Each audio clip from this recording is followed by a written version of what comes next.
Clamidia y clamidófila. Esta es una clase teórica para los alumnos de medicina de la Cátedra de Microbiología y Parasitología de la Universidad Nacional de La Plata. En este taller vamos a estudiar a Clamidia trachomatis, Clamidófila pneumoniae y Clamidófila psittaci. Las clamidias y clamidófila son bacterias procariotas que comparten biología y ciclo vital común. Son bacterias intracelulares obligadas que se desarrollan solamente dentro de una vacuola especializada dentro de una célula eucariota denominada cuerpo de inclusión. Son bacterias inmóviles con un genoma de pequeño tamaño y son auxótrofos para numerosos aminoácidos y nucleótidos.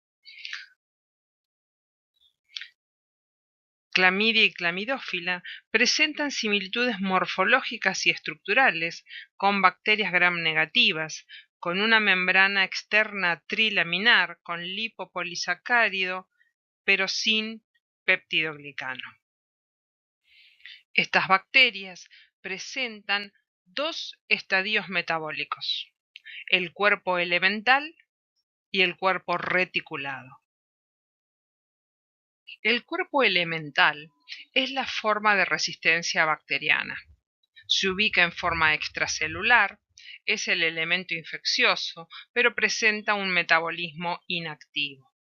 Por otro lado, el cuerpo reticulado es la forma replicativa intracelular. Esta forma no es infecciosa y presenta un metabolismo activo dentro de la célula. Los determinantes de patogenicidad más estudiados en estas bacterias son el lipopolisacárido, que interviene en la adherencia y en la inhibición de la fusión fago-lisosoma, también le da resistencia bacteriana al medio externo, y por el otro lado las proteínas de membrana externa, que intervienen como funciones de adherencia y de porina.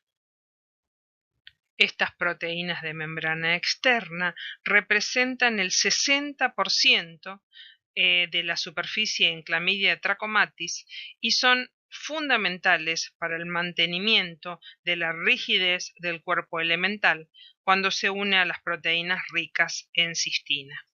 Algunos estudios señalan la presencia de una unión covalente entre las proteínas de membrana externa y el lipopolisacárido bacteriano.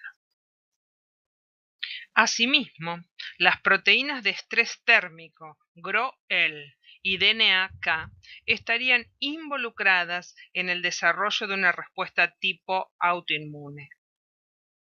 El ciclo vital de estas bacterias se inicia cuando un cuerpo elemental se fija a una célula epitelial. Se han propuesto diversas adhesinas clamidiales como posibles candidatas en la adherencia. Sin embargo, la identidad exacta de las adhesinas y de los receptores aún no se conocen. El cuerpo elemental ingresa a la célula epitelial por endocitosis mediada por receptores. Un rasgo característico de todas las clamidias es su capacidad para inhibir la fusión fago-lisosómica por medios aún no totalmente conocidos, lo que le permite al cuerpo elemental infectante permanecer en una vesícula protegida y fijada llamada vesícula de inclusión. El ciclo intracelular de estas bacterias comienza con la entrada del cuerpo elemental a la célula epitelial. Luego se produce la inhibición fago-lisosómica y el cuerpo elemental queda dentro de una vesícula denominada inclusión. Luego, el cuerpo elemental experimenta una reorganización celular y pasa a su forma replicativa, de mayor tamaño, que se denomina cuerpo reticulado. Los procesos iniciales que desencadenan esta reorganización no han sido definidos con precisión. Sin embargo, se encuentran entre ellos la síntesis de nuevas proteínas clamidiales, la disminución del número de enlaces disulfuro, de tal que comienza la activación celular. Durante el crecimiento y replicación, las clamidias obtienen la energía de la célula huésped, por lo que muchas veces se ha denominado al cuerpo reticulado como un parásito energético. Estos cuerpos reticulados consumen la energía de la célula, se dividen por fisión binaria y se multiplican hasta llenar la célula hospedadora. No se conocen las señales reguladoras intracelulares que controlan la conversión de cuerpo elemental a cuerpo reticulado y viceversa.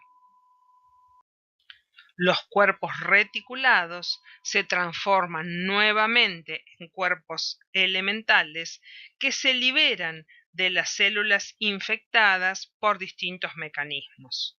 Uno puede ser lisicelular o extrusión de inclusiones intactas o por procesos de exocitosis. La liberación de los cuerpos elementales vuelven a ser infecciosos y pueden infectar nuevas células. En resumen, el ciclo vital de las clamidias consiste en el ingreso celular del cuerpo elemental, la transformación a cuerpo reticulado, la multiplicación intracelular de los cuerpos reticulados, la transformación nuevamente en cuerpos elementales, la destrucción de la célula infectada para poder continuar el ciclo nuevamente. En este taller vamos a estudiar Clamidia trachomatis, Chlamydophila pneumoniae y Chlamydophila psittaci.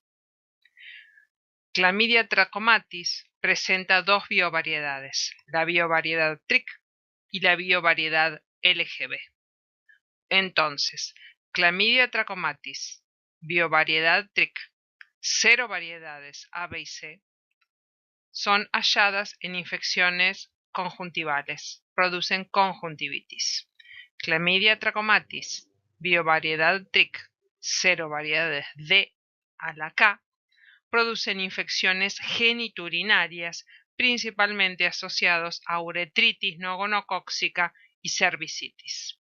Y Clamidia trachomatis, biovariedad LGB, 0 variedades L1, L2 y L3, producen úlceras genitales.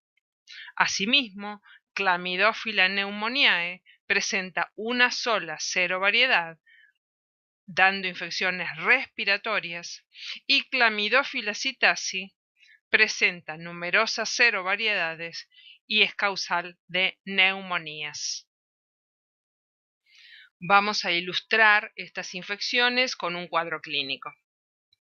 Una pareja concurre a una clínica de fertilidad y en la consulta la mujer explica que llevan juntos más de 3 años buscando un hijo sin resultados.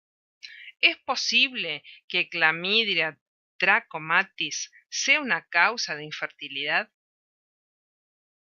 En este caso, ¿cómo se produjo el contagio? ¿Cuál es la patogenia de la infección? ¿Cómo se hace el diagnóstico microbiológico?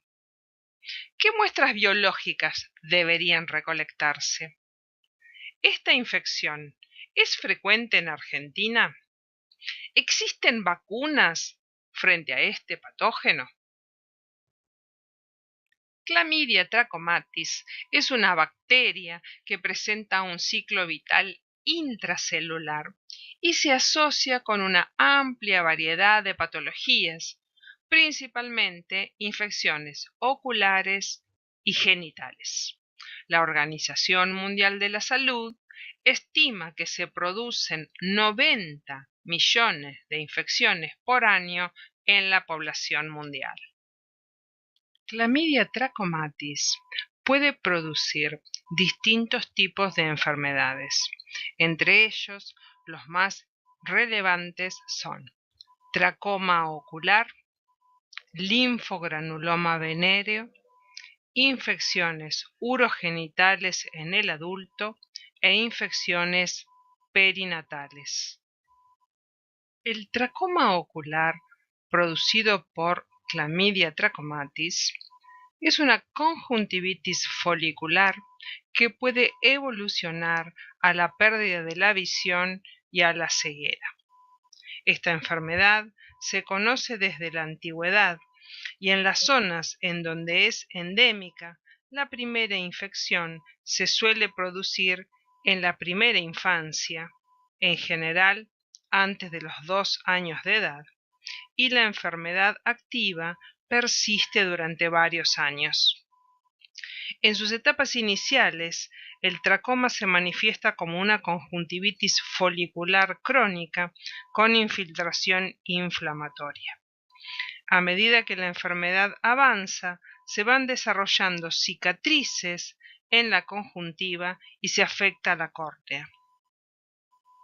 Posteriormente, se van formando cicatrices en la superficie interior del párpado que conducen a la abrasión de la córnea, ulceración, cicatrices y pérdida de visión. El linfogranuloma venéreo es una enfermedad de transmisión sexual producida por la biovariedad LGB de Clamidia trachomatis. En el LGB clásico se diferencian 3 etapas. La primera consiste en la lesión de una úlcera genital o lesión primaria, generalmente en la mucosa genital o en la piel adyacente. Clamidia no puede infectar células epiteliales escamosas, por lo que cuando la lesión primaria se produce en los genitales externos o en la vagina, es probable que el microorganismo ingrese a través de pequeñas abrasiones en la piel. La lesión primaria suele ser una pequeña pápula que no produce generalmente síntomas. La lesión aparece entre 3 y 30 días después de la infección. La etapa secundaria desarrolla días o semanas después de la lesión primaria y se caracteriza por una linfadenopatía inguinal y síntomas sistémicos. Los ganglios linfáticos afectados son los que drenan el área donde se situó la lesión primaria y dependen de su localización. En los varones, la lesión primaria suele desarrollarse en pene o uretra, por lo tanto, los ganglios inguinales suelen ser los más afectados. La linfadenopatía es unilateral en la mayoría de los pacientes. En cualquier caso, esta adenopatía es la manifestación más característica de la etapa secundaria y la más frecuente. Al inicio de esta etapa, los ganglios permanecen aislados y blandos, con un eritema, pero luego de la extensa periadenitis, el proceso inflamatorio lleva los ganglios linfáticos hasta el tejido circundante y se forma una masa inflamatoria. Los abscesos en el interior de la masa se fusionan para dar lugar a un bubón, que puede romperse espontáneamente con el desarrollo de fístulas o tractos fibrosos. Las manifestaciones sistemáticas suelen estar asociadas a esta etapa e incluyen fiebre, cefaleas y mialgias. Tras la curación, suelen formarse cicatrices en la región inguinal, aunque en la mayor parte de los casos no quedan secuelas. Sin embargo, el 20% de los pacientes no tratados presentan recidivas. Asimismo, pueden producirse complicaciones en la fase crónica ulcerativa, que se denomina la tercera etapa. Puede haber un agrandamiento granulomatoso crónico hipertrófico con ulceración de genitales, y la obstrucción linfática también puede dar lugar a elefantiasis de la zona. Esta enfermedad debe realizarse un diagnóstico diferencial para separarla de otras infecciones como herpes simple, sífilis, chancroide y enfermedades como linfomas.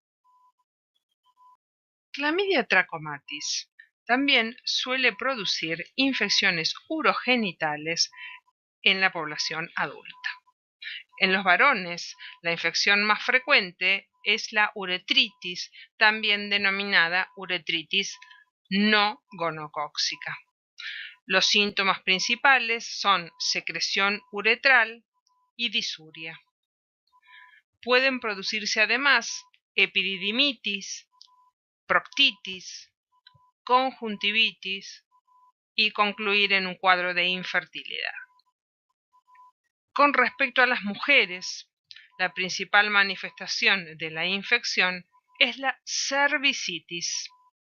Se observan secreciones cervicales mucopurulentas, con ectopía y tendencia a la hemorragia.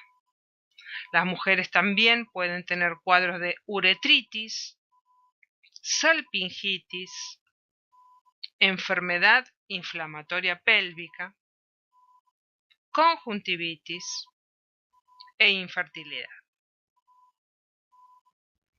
La enfermedad inflamatoria pélvica, asociada a la infección por clamidia, puede desarrollarse en forma aguda, dando una enfermedad grave, o puede ser mayoritariamente asintomática, dando lugar a una infección silente.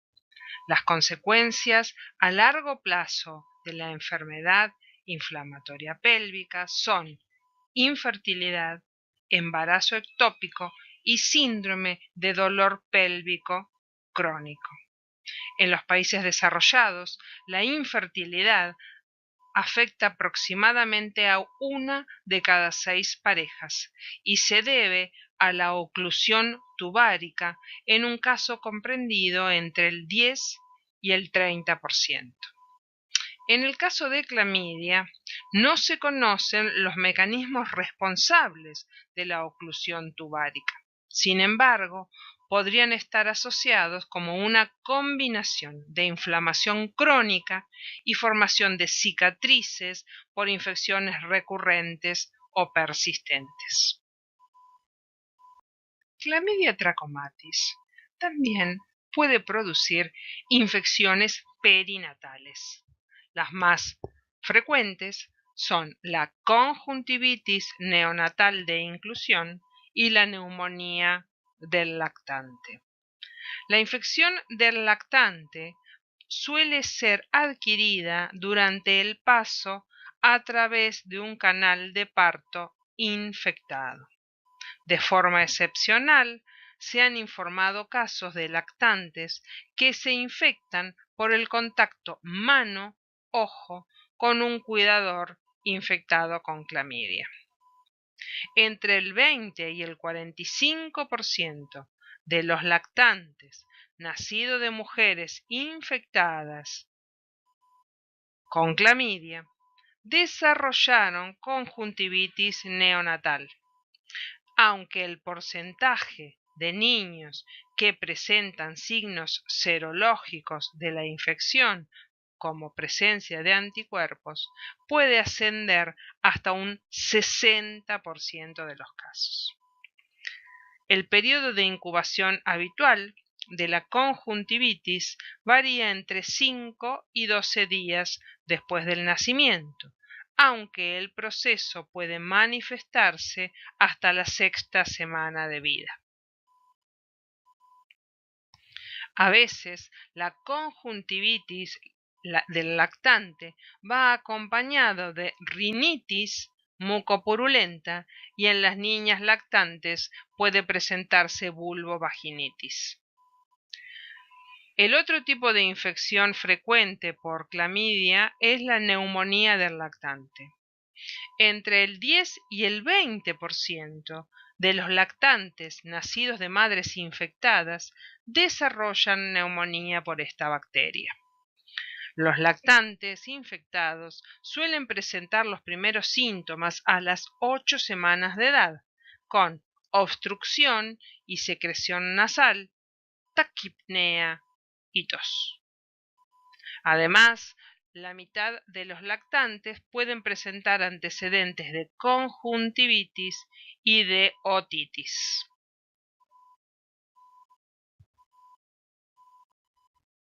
Los lactantes con neumonía por clamidia muestran característicos infiltrados intersticiales parcheados y diafragma aplanado en las radiografías de tórax. El diagnóstico de la infección por Clamidia trachomatis puede realizarse a través de métodos directos e indirectos. Los métodos directos se basan en la detección del patógeno o de sus componentes, mientras que los métodos indirectos se basan en la detección de anticuerpos como reflejo de la infección por la bacteria. Dentro de los métodos directos de diagnóstico, el primero que vamos a ver es el estudio citológico, la detección de antígenos de clamidia por métodos de inmunofluorescencia o enzimo-inmunoensayos, la detección de ácidos nucleicos por métodos que amplifican o no los ácidos nucleicos de clamidia, y el cultivo de la bacteria en células. Con respecto a los métodos indirectos, vamos a detenernos en la detección de anticuerpos específicos contra clamidia en muestras de suero. Las inclusiones citoplasmáticas de clamidia son típicas y pueden identificarse en células de un raspado conjuntival teñido por Giemsa o en raspados endocervicales, por ejemplo, para la coloración de Papa Nicolau. Sin embargo, estas pruebas son complejas de identificar y su sensibilidad y especificidad es baja. El diagnóstico citológico ha sido reemplazado por pruebas de amplificación de ácidos nucleicos que son mucho más sensibles y específicas para el diagnóstico de infección por clamidia. Clamidia trachomatis es un parásito intracelular obligado que se desarrolla bien en una amplia gama de líneas celulares eucariotas que pueden mantenerse en cultivo. La incubación, desde que se siembra la muestra hasta la aparición de clamidia, puede variar entre 2 y 3 días en función del tipo celular y la biovariedad. La limitación al cultivo es que las muestras deben mantenerse a 4 grados centígrados e inocularse lo antes posible luego de la obtención de la muestra. Aunque su especificidad es elevada, incluso en condiciones óptimas, la sensibilidad del cultivo gira en torno al 70% en los laboratorios especializados, pero puede llegar a reducirse hasta la mitad en determinados contextos de estudio.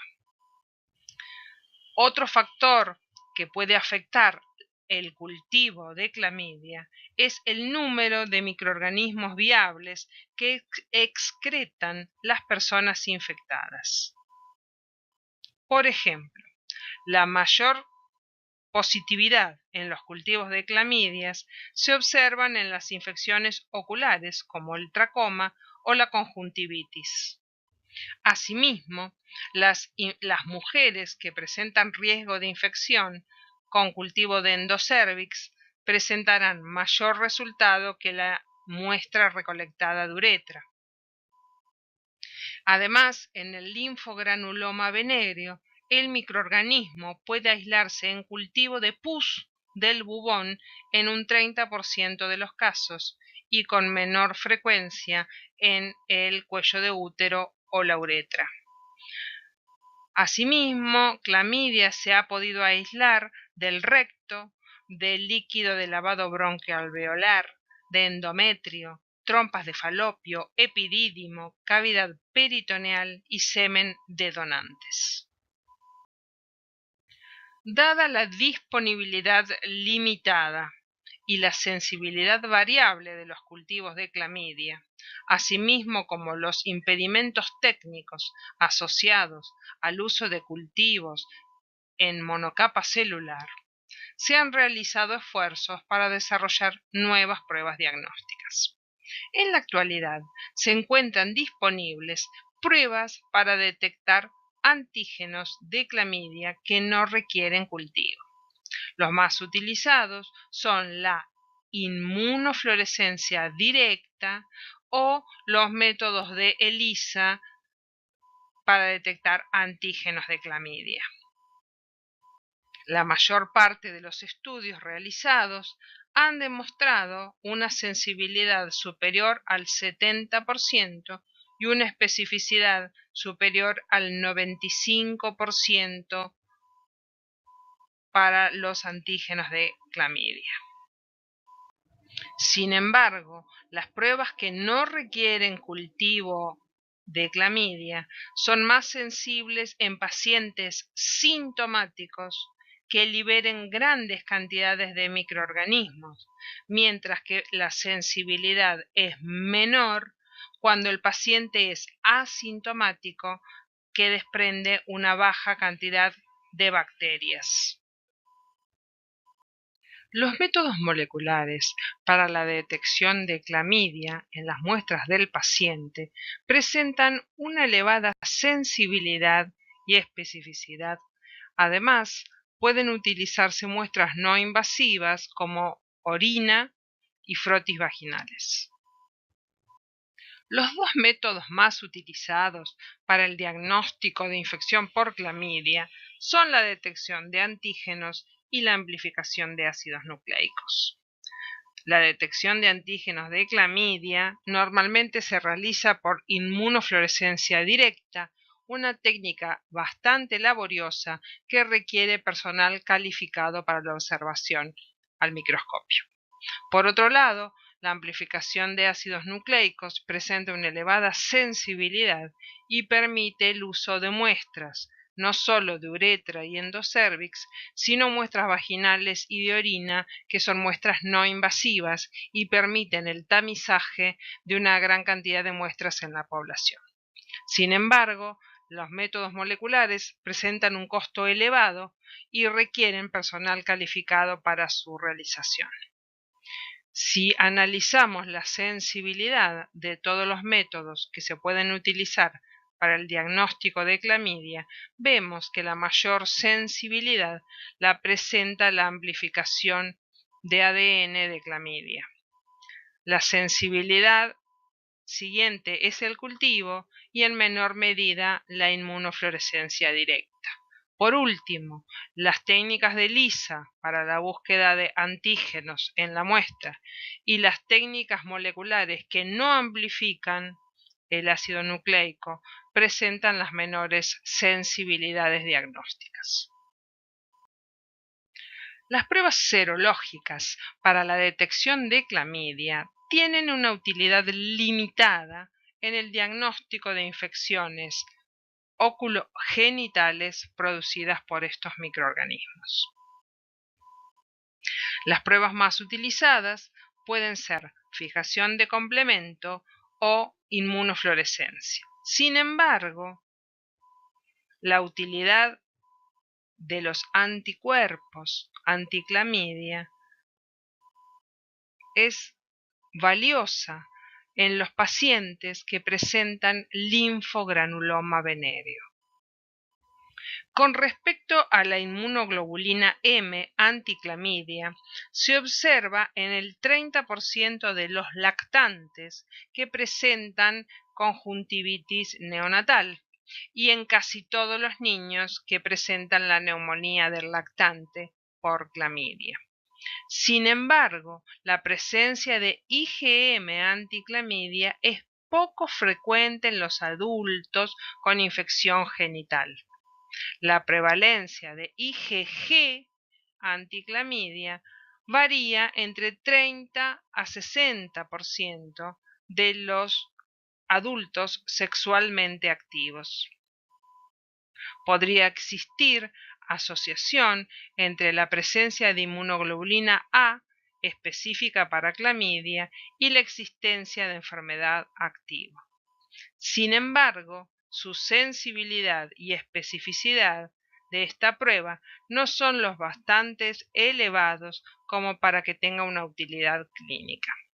Entonces, la serología se recomienda para los pacientes que tengan linfogranuloma venéreo o neumonía del lactante. Con respecto al tracoma, el reservorio principal son los niños que tienen una infección ocular. La transmisión se produce por el contacto mano-ojo entre los niños o sus cuidadores, o por el contacto con moscas que se hayan alimentado del exudado de las lesiones de niños con conjuntivitis activa. Con respecto a la profilaxis de tracoma, se mencionan los factores higiénicos como el lavado del rostro, el acceso a fuentes de agua limpia y la reducción de la presencia de moscas en el ámbito doméstico. Con respecto al linfogranuloma venéreo e infecciones urogenitales, el reservorio es el paciente infectado. Se transmite a través de contacto sexual con el paciente que tiene alguna infección sintomática o asintomática, y como factores de riesgo se mencionan las múltiples parejas sexuales, la historia previa o actual de la presencia de otras infecciones de transmisión sexual. Recuerden lo que siempre decimos, una ITS puede ser una infección marcadora de otras ITS y debe estudiarse ese paciente. Con respecto a las infecciones perinatales, el reservorio es la madre que está infectada que transmite la infección al niño a través del canal del parto o con los cuidadores en los primeros meses de vida. Las estrategias de prevención para una infección por clamidia se basan en la promoción de cambios de comportamiento que reduzcan el riesgo de una infección, la identificación y tratamiento de las personas con una ITS, el tratamiento precoz de la infección, la evaluación de otras infecciones de transmisión sexual y el estudio y tratamiento de los contactos sexuales. Entre los comportamientos que reducen el riesgo de infección se incluyen el retraso de la primera relación sexual, la reducción del número de parejas y el uso de preservativos. Antiguamente se pensaba que podría ser útil el uso de microbicidas vaginales como el nonoxilenol 9. Sin embargo, numerosos estudios han demostrado que este espermicida es ineficaz para prevenir las infecciones de transmisión sexual como gonorrea, clamidia o HIV, y además muestra toxicidad in vitro para células cervicales, aumentando la probabilidad de una candidiasis vaginal. Chlamydophila pneumoniae es un patógeno humano intracelular prevalente en la población, con un ciclo único de desarrollo bifásico, similar a clamidia, que causa infecciones respiratorias en las vías aéreas superiores e inferiores. La mayoría de las infecciones respiratorias por Chlamydophila pneumoniae son probablemente leves o asintomáticas. Los estudios iniciales destacaban que la clínica de la neumonía atípica por esta bacteria se parecía a la que producía Mycoplasma pneumoniae. Sin embargo, estudios posteriores han demostrado que la neumonía asociada a Chlamydophila pneumoniae es indistinguible de otras neumonías desde el punto de vista clínico.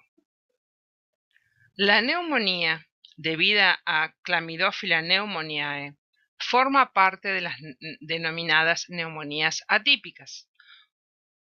En este caso, el cuadro presenta un desarrollo bifásico que comienza con un cuadro de faringitis y una vez resuelta, la infección puede desarrollarse bronquitis y neumonía. Estos cuadros cursan con ataques de tos que continúan aún después de la fase aguda. En los casos leves o no complicados, la fiebre suele aparecer en forma escasa en los pacientes o a veces no se detecta. Una de las características relevantes de clamidia y clamidófila es la posibilidad de producir infecciones persistentes.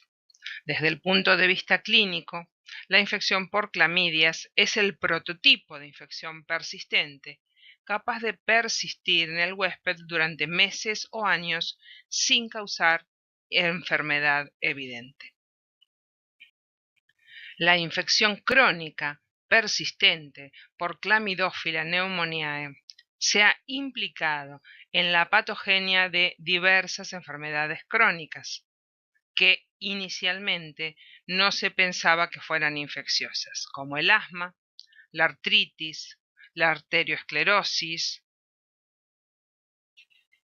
y diversas más. En la actualidad, existen pocos datos para evaluar los fundamentos inmunológicos de la asociación entre Chlamydophila pneumoniae y la anatomía patológica de asma.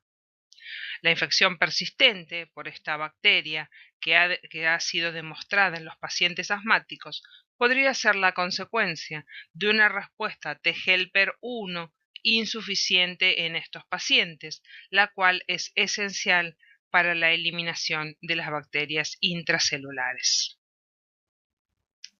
La infección persistente por Chlamydophila pneumoniae se ha implicado también en la patogenia de varias enfermedades crónicas, como la aterosclerosis,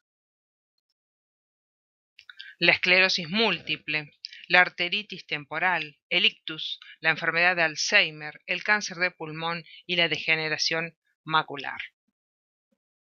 La elevada prevalencia de las infecciones por clamidias y la inmunidad transitoria tras la infección dificultan la diferenciación de una infección persistente, de una reinfección o de una infección anterior, y a su vez obstaculiza la determinación de la eficacia de las intervenciones terapéuticas.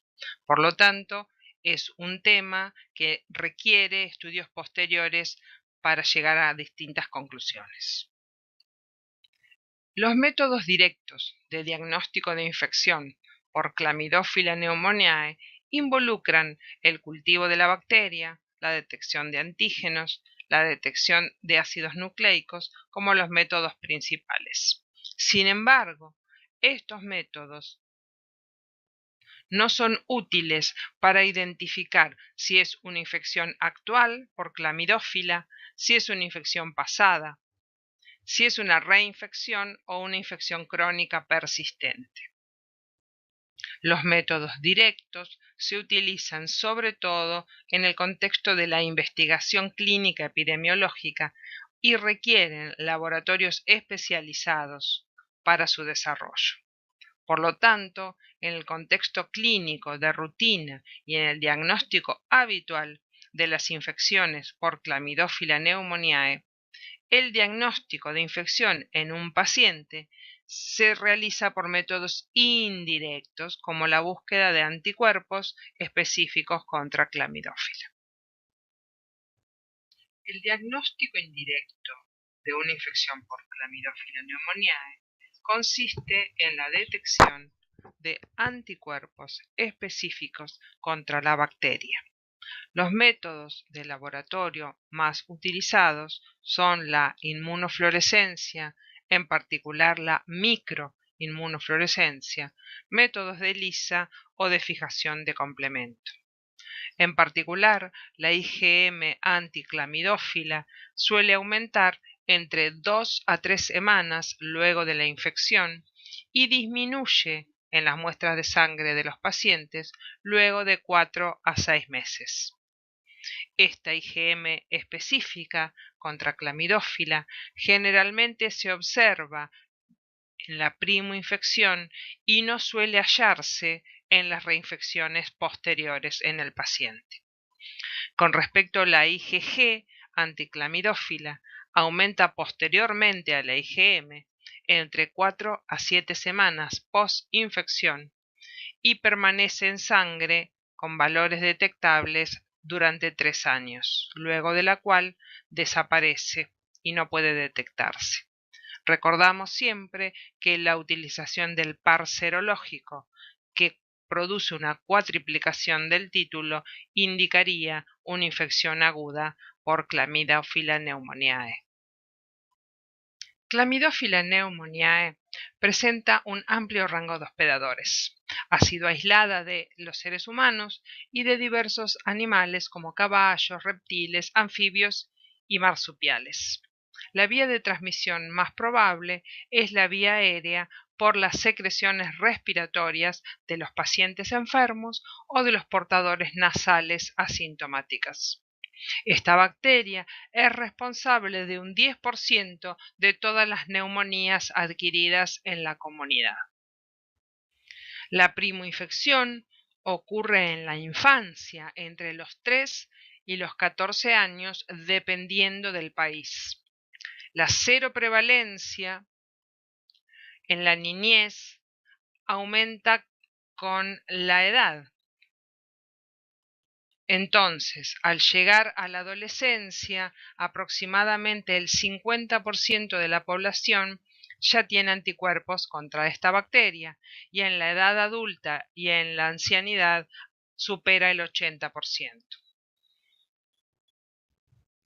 Datos publicados por el Hospital Italiano de Buenos Aires indicaron que la presencia de anticuerpos contra Clamidófila pneumoniae estuvo presente en 36% de los niños estudiados y 80% de los adultos. La profilaxis es antibiótica y, sin embargo, la ausencia de una evidencia clara del mecanismo de transmisión se sugiere evitar la exposición a los aerosoles cuando las personas se encuentran enfermas. En resumen, Clamidófila pneumoniae es un patógeno intracelular obligado, con un ciclo único de desarrollo intracelular bifásico.